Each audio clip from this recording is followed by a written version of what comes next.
Hi and welcome to A Drummer's Guide to the podcast, all about the things that it takes to be a professional musician aside from actually playing your instrument. My name is Emily Dolan Davis. I have been drumming since 1999, professionally since 2008, and helping others do the same since 2018, and that's why we're here today. Not gonna lie to you, I just started recording, in inverted commas, an episode, probably got about 5 minutes in, realised I hadn't actually hit record, so that's fun, but here we are. I've actually changed my setup again today, if you are watching or able to watch, because my camera on my computer is driving me insane, but really, like, what's the word, disproportionately.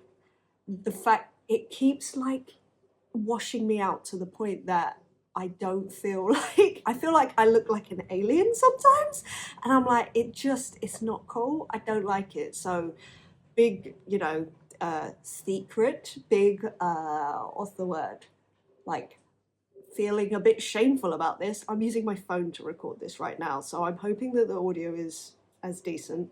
I already know that the picture is better, there's more definition, arguably too much definition maybe. No, I'm joking.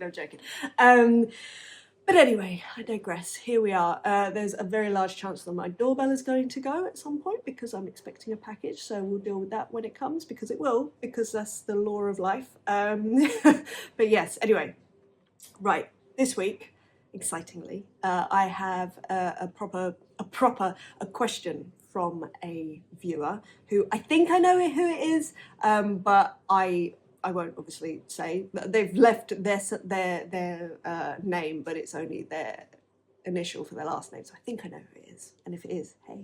But yes, let me read you the question. I've got it here, and then we can go from there. So, oh, by the way, I did a live stream this week just gone, just to hang. It was just to hang and chat and catch up. In fact, was it this week or was it last Friday? I think it was last Friday. It was. And it's currently Friday now.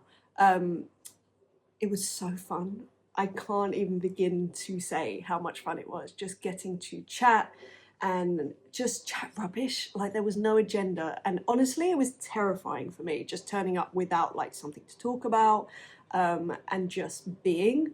Very scary, very wonderful. It was so good. I enjoyed it so much. So thank you to everyone that either stayed for the whole thing or popped their head in for a bit. Like, there were a lot more people there than I thought there would be, which was a real lovely, pleasant surprise. So thank you to you, and I will be doing more.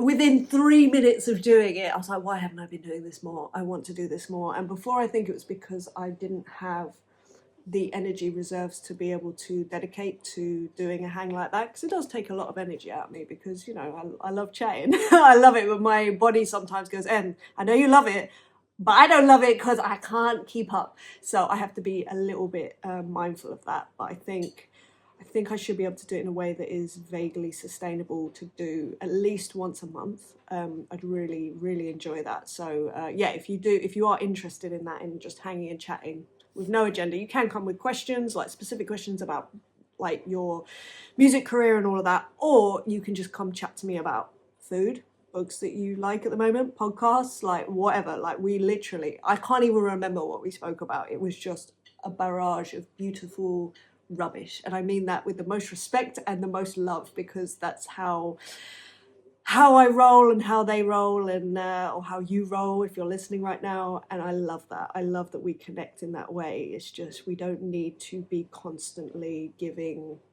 information, if you know what I mean. We can just exist together. It's beautiful. It's a beautiful thing. But yeah, if you're interested in joining one of those, I'll always put them up on my Instagram. So if you go to @HeyEmilyDrums, you can find any details of the next one there, basically. But anyway, right, today. So I'm a bit discombobulated today. It's fine. I have a very specific question that I want to read out, that I will then answer. So this is from Jake P. And as I say, I think I know who this is. So hey Jake, how are you? We haven't spoken for ages. However, it may not be who I think it is, in which case, hey Jake P, have we met? If we haven't, nice to meet you. If we have, nice to see you. And anyway, you know what I'm saying. So here we go.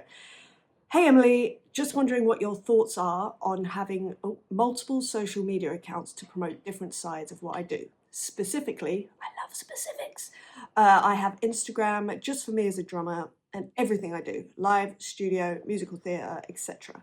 Essentially an online business card. I love that that is your vibe with it, that it's an online business card. I always say that, it's like a rolling EPK. You're just showing people what you do, that's it. So love that, I'm down. I've been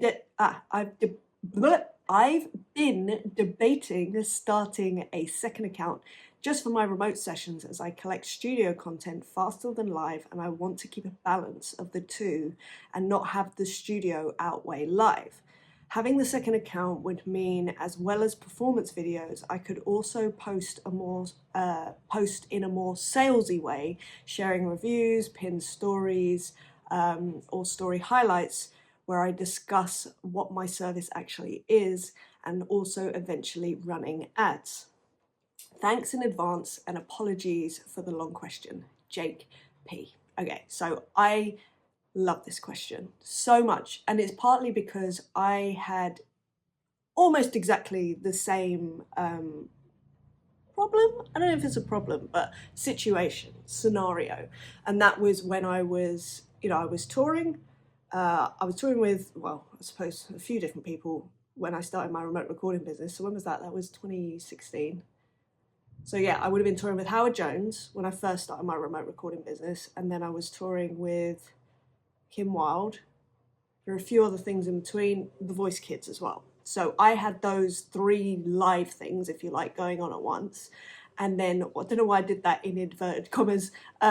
Yes, 3 different live situations. And then also my remote recording, which I was building up from the ground up. So, and actually also I had the podcast, which I will go on to this in a minute because it is relevant. But anyway, so yeah, I was in an incredibly similar situation for sure, and when I tell you, I totally understand the thing of like the balance between those different worlds and making sure that one doesn't like overtake the other, and just keeping it all on a level. But if you're getting more content from one thing than you are from another, and then it kind of whacks it out of balance and all that sort of stuff, dude. Jake, I get it. Like, I can't tell you how much I get it. So I think the place that I want to start more than anything actually is just asking the question that I often do when it comes to social media, and that is, who is your audience? So for me personally, when I look at remote recording along with live stuff, when you're posting online, I feel like the crossover of that audience is almost, if you look at them in 2 different circles, they're almost identical. Yes, they're not going to be completely, obviously, because with the remote recording, maybe you have a few more producers involved who maybe are not interested in the fact that you're out playing live. But I will come on to this in a minute. And the live people, maybe they're not in the studio. Let's say it's like, oh, you said you were doing theatre work. So let's say theatre musical directors, for instance, or what's the word I'm trying to think? The conductor.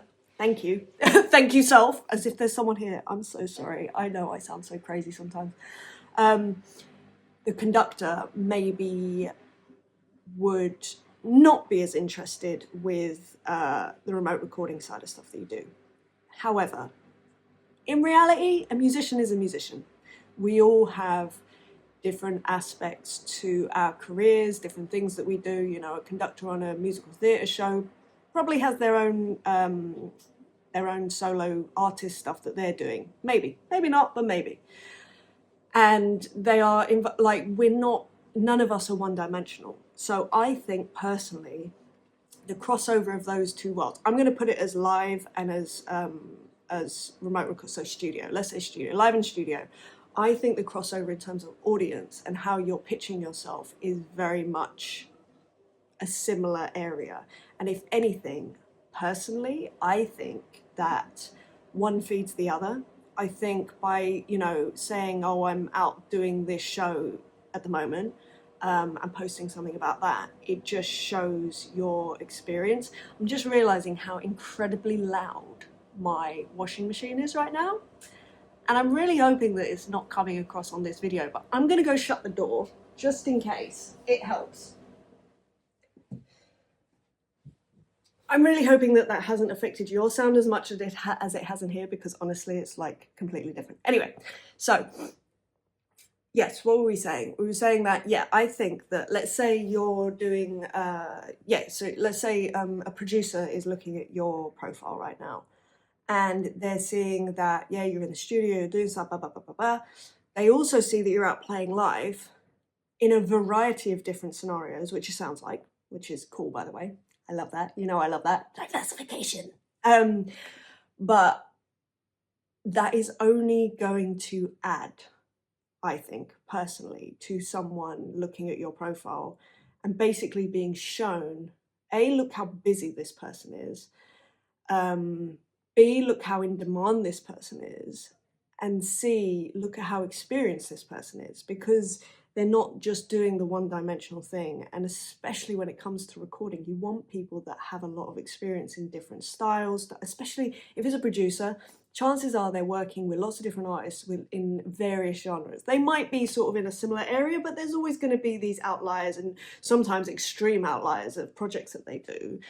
And if they can find someone that they can rely on in a plethora of different scenarios, you're going to get that call.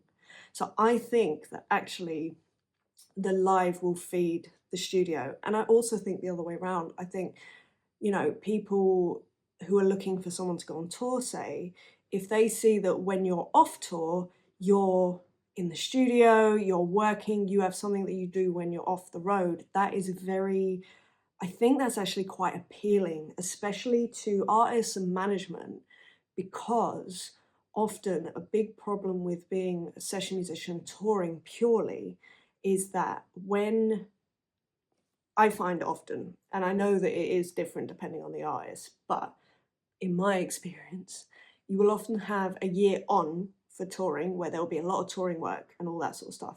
And then you'll have a year off where there's a lot, not a lot, sorry.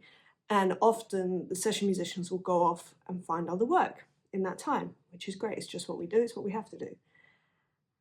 The problem with that is that when that next year comes around, so let's say you've done a year of touring, you've had your off year where you've gone to find other work, now this artist wants to go back out on the road for year 3 with, say, a new album or whatever else, the musicians aren't around because they've gone off and found other work because they've had to. We've got to pay our bills at the end of the day, and they're not around. And that can be a minus point if you've only got remote recording. Now, don't get me wrong, maybe a lot of people don't even think that deep. They're just like, look, these are the musicians for this tour. When we have to go back out on tour, we'll just see who's around, and if they're not around, then we'll get someone else, I'm sure.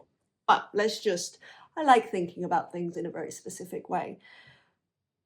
But if there is, say, a musical director, a manager, an artist that sees that you go on tour, and when you're off tour, you're doing your own thing, there's something very appealing about musicians that have that gumption. I think that that would be a plus, just being like, oh, cool, so when they're off the road, they're doing their own thing. That's pretty cool. Like, they've got their own business, all of that. Also, again, you don't know how that's going to feed into working with an artist, because if you're on tour, and I've had this happen, you're on tour with people, and then they see that, oh, you do recording as well, interesting, and then they get you in to do the album, maybe to do an album with another artist that they're working with, if it's another musician or a manager or whoever. I think just having these extra facets to who you are and what you do is always going to help each other, and I think separating them is, I would say, I'm going to put down my foot here, I'll set out my stall, I'm going to say that that's a mistake. What I will say is that I understand the thing of being able to be more salesy. I hate the word, but I get what you're trying to say. Salesy on your remote recording profile, if that were a second profile. But let me tell you, there is nothing more appealing to people than social proof. And I know that you know that because you've said about reviews, but the social proof of being out working, like to the outside world, looking at your Instagram profile, constantly, working constantly, which is what it's going to look like, you are going to be top of that list. Everybody loves someone that's busy. You know, it's just logic. This person is in demand. I want to work with them. And I personally have had that help. And also, let's say that, and again, I have an idea of who this Jake P person is. I don't know for sure, but Jake P, if you're playing with artists that are also known, like fairly well known, also you will have people that are fans of that artist, whether they're extreme fans, whether they like them, like just generally, that will all add. If you're playing with someone that people recognize, it's just going to add extra clout. And yeah, that's a bit weird. It's a bit, you know, it can feel a little bit gross sometimes, but it's just kind of the reality of what it is. And, you know, I'm not ashamed to say I've gotten work with people because they like the people that I've worked with and they want the drummer that has played with that artist on their music. It's led to some fantastic opportunities, some fantastic friendships, work relationships. So I'm not sad about that, you know what I mean? But it just all adds to the situation. So I would say, if anything, keep them together for sure. I think the one will feed the other. However, what I will also say is that I know you're saying that you are creating more content from your studio than you are from live. And again, dude, I get it. I totally get it. When I'm on the road, I've got loads of live content, zero studio content. When I'm off the road, I've got loads of studio content and no live content. So it's that balance is very difficult if you're not. Here's the thing, and actually, who was I talking to? One of my students was saying something, I think it was this week or last week, about the fact that they don't like posting content about things that aren't happening in that moment. And I get that. I really do. I've had that in the past for sure. But I think, yes, in an ideal world, everything would be 50-50 or however your split is with what you're doing and what you want to tell people about. But the reality is it's not like that. And I think as long as you're kind of transparent about that, then it's kind of fine. Because sometimes, well, no, loads. I post images from tours that happened ages ago, but I'm not saying, look at this gig that I did tonight. No, I'm using the image as something to create a caption from or whatever that has a purpose for my audience. In my case, at the moment, currently, it will be for my coaching services. And I think that you can do the same with your remote recording things. In terms of like being salesy, like I say, gross word, I'd be very cautious about being too salesy because people don't respond too well with that. But I do think that just having something in your caption saying, DM me if you want me to record on your stuff, there is nothing wrong with that. It's very just like, just to let you know this is what I do. It's not like, look at how great I am, look at these preamps that I use, you know, look at these microphones that I use. I don't think you need to necessarily do that. But I think that using old content, there's nothing wrong with that. As I say, as long as you're being transparent, you know, it can even be a throwback to this tour that I did, or love this shot because of, you know, look at this lighting, thanks, and then tag the LD in it. Yeah, I don't think there's anything wrong with that per se at all. In fact, I think that that is the way that it needs to be done because nothing is ever going to be balanced out, definitely. If you're desperate to be using your studio stuff, I would say start utilizing stories for that because, and you can still post it later down the line when it's balanced out. But that way also, I mean, it sounds like you are in an incredibly fortunate position in that you have a lot of content, which is great. What that means is you can now like actually use only the best content for your feed. Because again, as you've mentioned, it's like a rolling business card, for sure. So therefore, you don't need to put up content for the sake of it. You can be really choosy about what you put up there. And I think that's a really positive thing. What I'll also say, something that I've noticed, and it's a theory, it's something, like I say, it's purely from what I've noticed, and I don't know if it's accurate. You can tell me if you disagree. I think that actually, you know how they sort of say there's this, what I would deem an old approach to Instagram specifically, let's talk about that. You have to post every day. You know, you have to post multiple times a day on your feed. I don't think that's true anymore. I think actually posting a couple of times a week is a really good amount, because at the moment, and think about your own feed. I know that in my feed, the amount of people that are in my feed that are people that I follow, minimal. Most of the stuff that I get recommended is just other videos of like lots of cats going on, which is fun, a few birds, like it's animal stuff, it's stuff that, you know, makes me happy, and then like a few boxing things that make me happy. And it's stuff like that. And then it's sort of, there's a few friend things thrown in there, but not a huge amount. Like, so if you just notice that about your own experience in your Instagram, but I'll tell you something that always comes up and is completely consistent, and those are the stories up the top. That top bar, that's where I see what people are up to and what's going on. And I think putting the focus on posting every day on your stories is going to be a much better use of your time and energy and posting skills than posting to your feed. So I think feed stuff, 2 posts a week, one is going to be a live thing, one is going to be a studio thing. I think that's more enough, just more than enough, just to keep your feed ticking over, keep content coming on there. And then use your stories to be the thing that keeps you top of mind for people, to reach out for, you know, your recording services, to reach out for any live work that you're doing. You can be putting the reviews up there, you know, all of that makes much more sense to me. It's a little less salesy because it's much more transient, and I think that's a positive thing. So yeah, that's kind of where my brain is at the moment with posting. And like I say, it's just something I've been noticing. And personally, I mean, it's just my experience that it seems to be working a lot better, sort of like posting on stories. And also, if you can find ways to get people to interact with your content, very, very good. That's very good as well. Sorry, my speech today is just all over the shop. But, you know, putting polls or stuff like that on your actual stories, I think is a really good way to get eyeballs to you. And also, yeah, just engaging with your audience. I think it's really useful. And as I say, because they expire after 24 hours, it's a really great testing ground to see what works and see what doesn't in terms of content. And then when you work out things that do work content-wise, maybe you can translate that into a post that's on your feed and a little more, you know, permanent, as it were. What I'll say with that also, sorry, I feel like I'm just like blah, blah, blah, blah, but I guess that is every episode, no? So another thing that I would say is that, and I'm sure that you have anyway, is utilizing both your pinned posts and your story highlights. So obviously you have these different aspects of your playing as a drummer, Jake.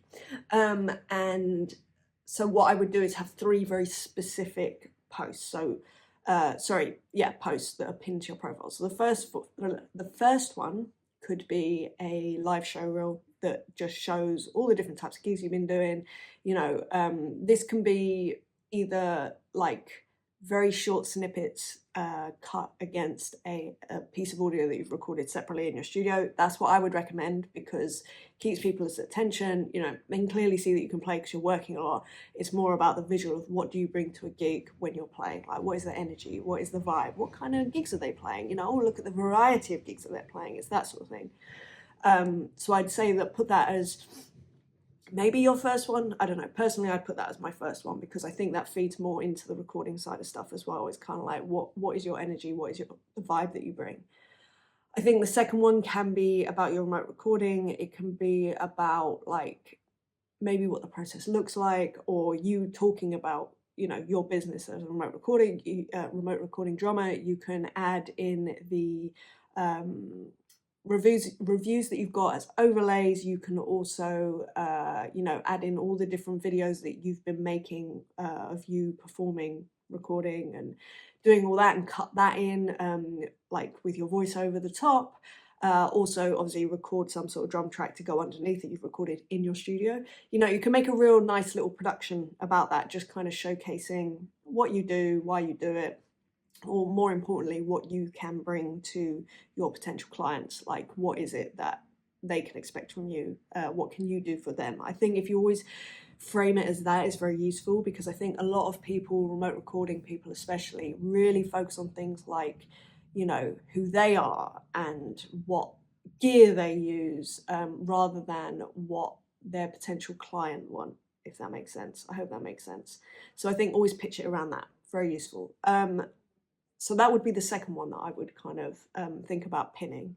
And then the third one, I would probably do like some sort of discography, because it sounds like you've recorded on quite a few things. So do it as a discography. It can be a carousel of the artwork with the, in fact, I don't know whether you can do this. I don't think you can put different songs on each picture of a carousel. So maybe it would be just a case of, oh no, I know what you can do. I know what you can do. So let's move forward and then we'll come back. So I think in the highlights section, so highlighting your stories, again, same thing, have a live highlight that is just clips from different gigs that you've done. This can be the audio of the gigs as well, which no doubt the audio is going to be shocking, because it always is, or very rarely is it not. But that's fine. That's not the point. You're just kind of showing I'm out and about, I'm doing the things. So post some stories about that, put them into a highlight. Put a highlight up of the studio as well, really useful. Same sort of thing, just loads of little clips of the different sessions that you've been doing. And then the third one can be a discography, and that for each story you can have the audio for the actual, sorry, the audio of the song. Well, I don't know whether you know this, so I'm sure you do. On Spotify, you can now, well, I say you can now, for ages now, you've been able to share 2 stories and then the audio will come with it, if that makes sense. You have the artwork and then you have the audio. Then what you can do on that highlight, the discography highlight, once you've got a few going on there, you can make that into a reel and then put that onto your profile as the third pinned post. And I think that that would be a great way to kind of just highlight what you do, the different aspects of what you do, and I think that all of them will feed into each other. So I think that's the best way to kind of like look at it. So the only thing that I want to sort of finish up by saying is that there are definitely situations where I think that it is better having a different profile for what you do, and this is specifically if you have a different audience. I think that's what it always comes down to. Think about the audience that you have. If it's a different set of people, create a completely different profile. And I think that the way that this definitely shows itself is if you are teaching, if you're a teacher. So in the drumming situation, if you're a drum teacher, you need a separate profile, because that is a completely different approach. It's a different way of speaking to your audiences in the captions. Different content, everything about it is different. You're creating content for drummers, whereas, you know, your live and remote recording thing, it's everyone but drummers, which is a really hard shift to make, I think, because we're so used to, I don't know about you, but I follow a lot of drummers, and the way that they pitch stuff to me is very different to how they would another musician. And I think it's quite a misstep that a lot of people make, and they don't even realize that they're making it. Even when they do realize that they're making it, it's still very hard sometimes to talk a different language, if you like, to different musicians. So I think if you're a teacher, definitely have a different profile. I think if you are looking to purely be, or not purely be, let's say a lot of what you enjoy doing are drum covers, that needs to be a separate profile. Because people that want to hire musicians, unless you literally have no content about, you know, you playing live or recording with artists or whatever else, there is a time and a place for a drum cover to be useful. Obviously, I have done that, and that is the reason that kind of was the threshold, I feel, of when things started to change for me when I posted that Best of You cover. But that was purely because I had nothing else. I had nothing else online, but I started to collate stuff after that, and, you know, things grew. So I think if you're at that stage, by all means, do a couple of covers, fine. But doing drum covers, on the whole, I find, are for other drummers. They're not for other musicians couldn't care less. They're like, so what?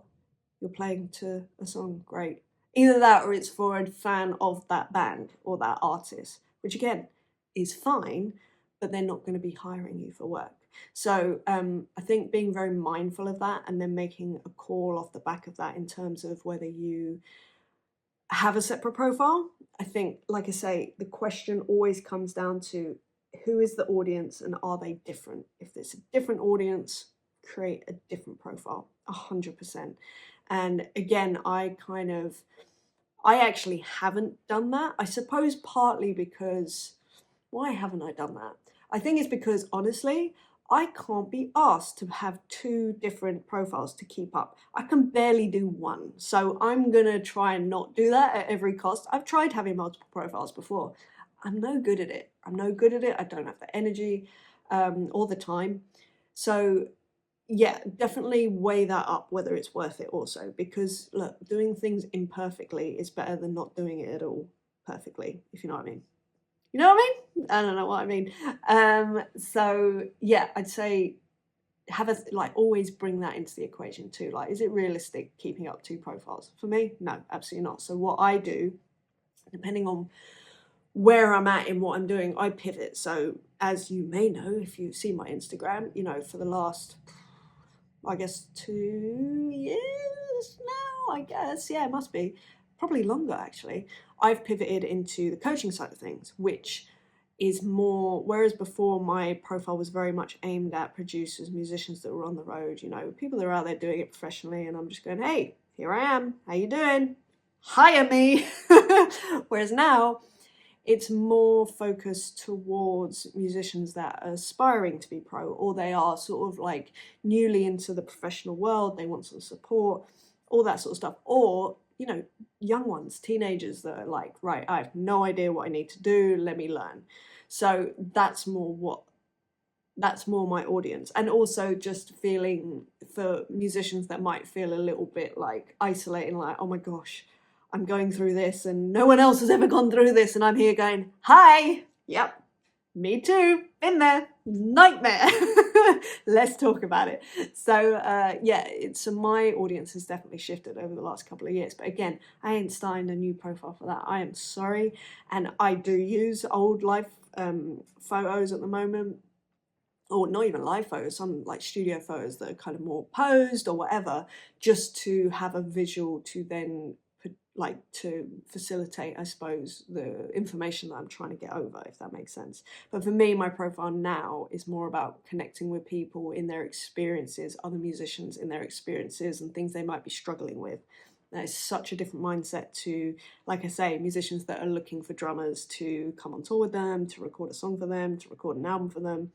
So I think that is always the starting point. Who is your audience? And then go from there. And if it is 2 different sets of people and you want to make sure that that is delineated, not sure that's the right word, do start 2 profiles. And like I say, if it's as sharp as teaching versus going out on the road playing live, I really, really, really, really, really would encourage you to have 2 separate profiles.